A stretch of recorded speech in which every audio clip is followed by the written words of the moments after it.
إمام الشافعي رحمة خوالي بيد فرمي: وكم من عروس زينوها لزوجها وقد قبضت أرواحهم ليلة القدر. چەندەها ئافرەت دەبینی بووک ئامادە کراوە بۆ مێردەکەی خۆی بۆ زاوا، بەڵام ڕۆحی ئەوان دەکێشرێ بۆی نەتان بیستۆڵێ فڵان کەس داماوانە شایەکەیان لێبوو بەشین مارەی بڕا پێشەوەی بگوازرێتەوە وفاتی کرد. بینیمان زۆر دڵی بە دنیا خۆش بوو بووکەکە فڵان ڕۆژی گواستنەوەمانە تەواو دیاری کراوە خۆی ئامادەکاری کردوە جلوبەرگەکەی دووری، بەڵام لە جیاتی جلوبەرگەکە کفنیان لەبەر کرد، زاوا یا بووک یا هەردووکیان. چەندەها ڕوودا و ڕوویدا لە ڕۆژی هاوسەرگیریدا، چەندەها کەسەی لە یەکەم شەوی هاوسەرگیریدا گیانی دەرچوو، لە مارە بڕین گەڕایەوە تووشی ڕووداوی سیارە بوو کوژرا، شتێکی بەسەرا هات.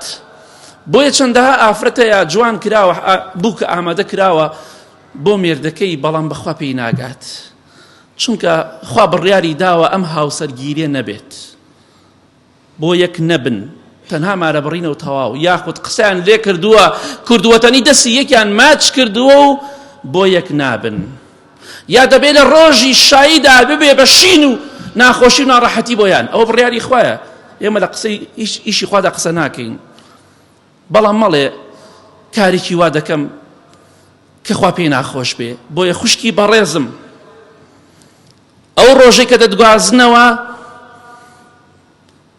بە شەرم و بە حەیاوە شوو بکە، خۆت داپۆشە، با سنگت بە دەرەوە نەبێ، با پشتت بە دەرەوە نەبێ، با قۆڵت بە دەرەوە نەبێ، با سەرت بە دەرەوە نەبێ، مەڵێ من پیرێژن نیم، ئەوە قسەی شەیطانە، ئەوە قسەی ئیبلیسە.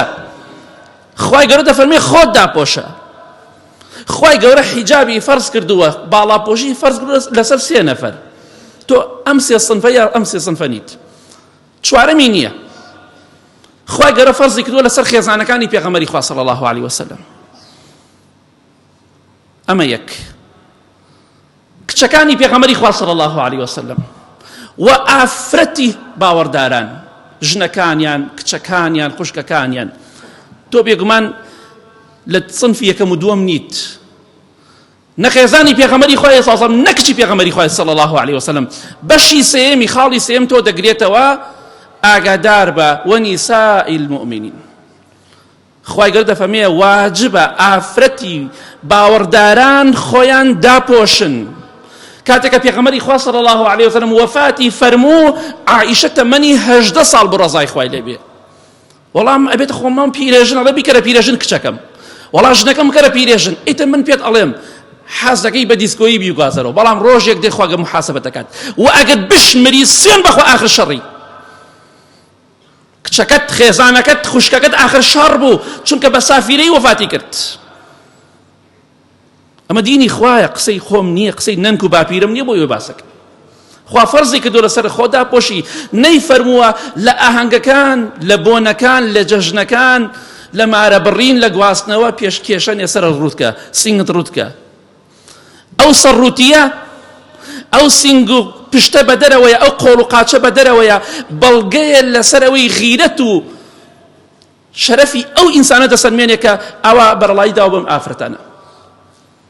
ئەوە غیرەتی ئەو پیاوەی دەسەلمێنێ، غیرەتی باوکەکەی دەسەلمێنێ کە چەندێک غیرەتی هەیە، ڕێژەی غیرەتەکەی دیاری ئەکات.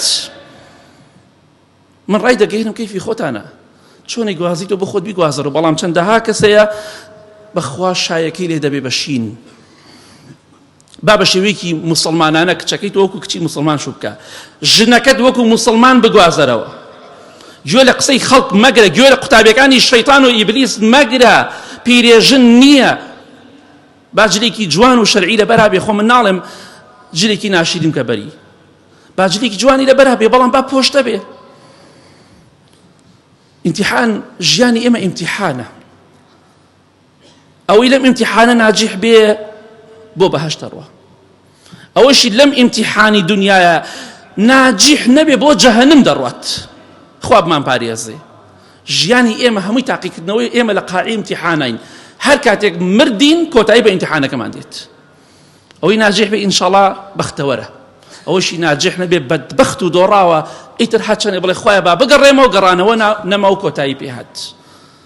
چەندەها ئافرەت لە ڕۆژی بووکێنیە، چەندەها زاوا لە ڕۆژی ژن گواستنەوەدا دەمرن، یا لەو هەفتەی پێشوو یا هەفتەی دوایی هیوایە لە 2 ڕۆژە شووی کردووە پیاوەکەی وەفاتی کرد، یا ژنەکەی وەفاتی کرد، یا 3 ڕۆژ